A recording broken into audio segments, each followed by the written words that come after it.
Welcome to our series on the Westminster Confession of Faith. We are glad that you are here. In this lesson, we continue Chapter 19 on the law of God with Section 4. Section 3 taught that Israel's ceremonial laws prefigured Christ and are now abrogated under the New Testament. Section 4 turns to Israel's judicial laws. Westminster teaches that God gave those laws to Israel as a body politic, that they expired with the state of that people, and that they do not bind any other now except as the general equity of them may require. The chapter is moving carefully through kinds of law. Section 2 identified the moral law summarized in the Ten Commandments. Section 3 distinguished ceremonial laws, which pointed forward to Christ and have been abrogated. Now Section 4 names the judicial laws given to Israel's civil order. That distinction matters pastorally. It guards us from treating every civil statute given to ancient Israel as directly binding on modern nations, while also guarding us from ignoring the righteous wisdom those laws reveal. Let us now read the text of Westminster Confession, Chapter 19, Section 4. To them also, as a body politic, he gave sundry judicial laws, which expired together with the state of that people, not obliging any other now, further than the general equity thereof may require. The opening phrase is, to them also, as a body politic. Westminster is not speaking here about the moral law as the common rule of righteousness for all people.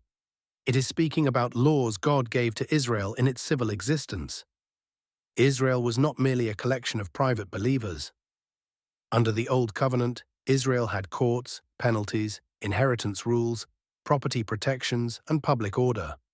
Exodus 21 begins, "Now these are the rules that you shall set before them." The judicial laws belong to that public order. They were real divine laws for that people in that covenant setting. The phrase sundry judicial laws simply means various laws for public justice and civil judgment.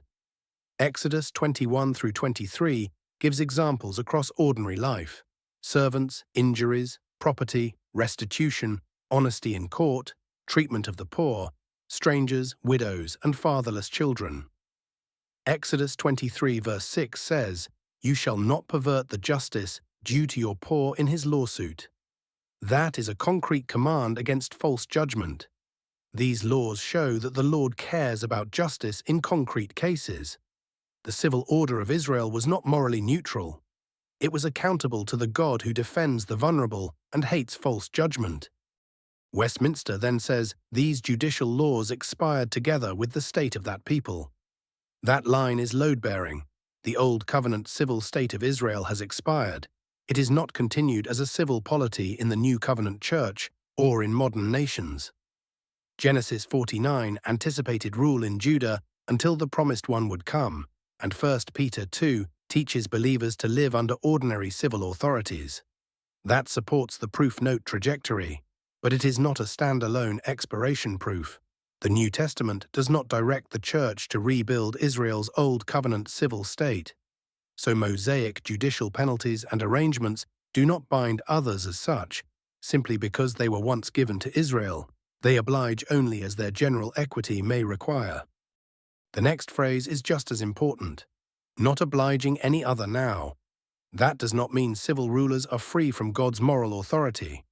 It means the judicial laws, as Israel's civil code, do not bind any other people, church, or nation now as Israel's civil code, except as their general equity may require. This protects the distinction between the moral law, which forever binds all, and the judicial laws, which belong to Israel's body politic. It also protects Christian liberty and the Church's mission. The Church proclaims Christ and teaches God's moral will. It does not become the Old Covenant civil state. That distinction keeps us from asking the wrong institution to do the wrong work. The magistrate may pursue justice under God, but the magistrate is not Israel under Moses. The Church may teach the moral law and call rulers and citizens to righteousness, but the Church is not given Israel's civil code as its polity. WCF 19, Section 4 is careful because Scripture itself is careful about covenant administrations. But Westminster does not throw the judicial laws away as useless. It adds, further than the general equity thereof may require. General equity means the underlying moral justice or abiding principle of righteousness in a judicial law, insofar as that principle is required by the moral law and the whole counsel of Scripture. The exact civil form may expire, while the equitable principle still teaches. A law protecting the poor in court still witnesses to impartial justice. A law restraining oppression of the sojourner still witnesses to care for the vulnerable. A law requiring restitution still witnesses that justice is not only punishment, but repair. So general equity is not a license to pick favorite proof texts and baptize our policy preferences. It is a disciplined act of moral reasoning under Scripture. We ask what enduring righteousness is expressed in the temporary civil form, and then we test that answer by the moral law, by the gospel era in which the Church now lives, and by the rest of Scripture. 1 Corinthians 9 gives a clear New Testament example. Paul cites the law of Moses, "You shall not muzzle an ox when it treads out the grain." He does not reinstate Israel's whole civil code. Instead, he draws out the general equity. The worker should share in the benefit of the work. He asks, "Does not the law say the same?" And then says it was written for our sake. That is the kind of careful use WCF 19, Section 4 commends. We learn from the old judicial law without collapsing the old covenant civil form into the new covenant church or into every modern nation. Paul's use is also pastoral. He does not make the ancient case law feel remote or embarrassing. He shows that a particular law, rightly understood, bears witness to a continuing standard of fairness. The expired form still has a voice, but it speaks through equity, not through direct reenactment. This section therefore steers between two mistakes. One mistake is reenactment without expiration, treating Israel's judicial laws as a ready-made statute book for every society now. Westminster says they expired with the state of that people. The other mistake is dismissal without equity, treating those laws as if they no longer teach anything. Westminster says their general equity may still require attention. The right use is neither flat reenactment nor careless neglect. It is source-locked, morally serious, and covenantally careful. This helps Christians think wisely about public justice. We should not use WCF 19, Section 4 as a shortcut for every modern policy question.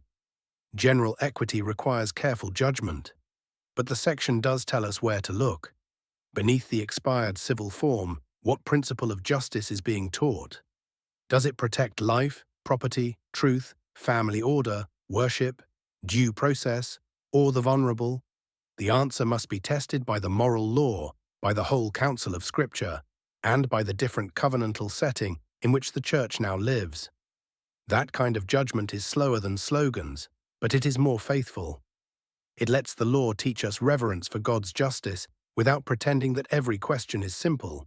It also gives Christian citizens a way to reason from Scripture humbly, not by claiming more than the confession claims, but by refusing to treat God's revealed concern for justice as disposable.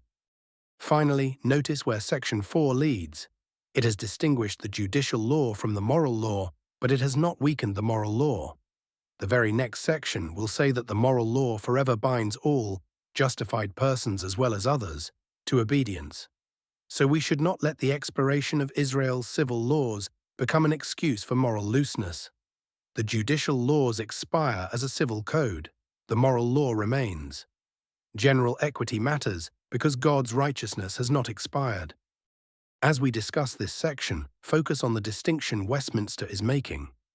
What is gained by saying Israel's judicial laws expired with the state of that people? What is protected by saying their general equity may still require attention? And how can Christians learn moral wisdom from those laws without turning the Church into the Old Covenant civil state? Let us gather up the lesson.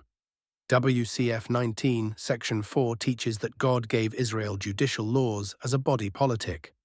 Those laws expired with the state of that people and do not bind other nations now as Israel's civil code. Yet the general equity of those laws may still require attention because their underlying justice reflects God's moral wisdom. That gives us a careful path. We do not reenact Israel's civil state, and we do not silence the moral witness of those laws. We learn from them as Christians under the new covenant. with the moral law, the whole counsel of Scripture, and the mission of the Church kept in view.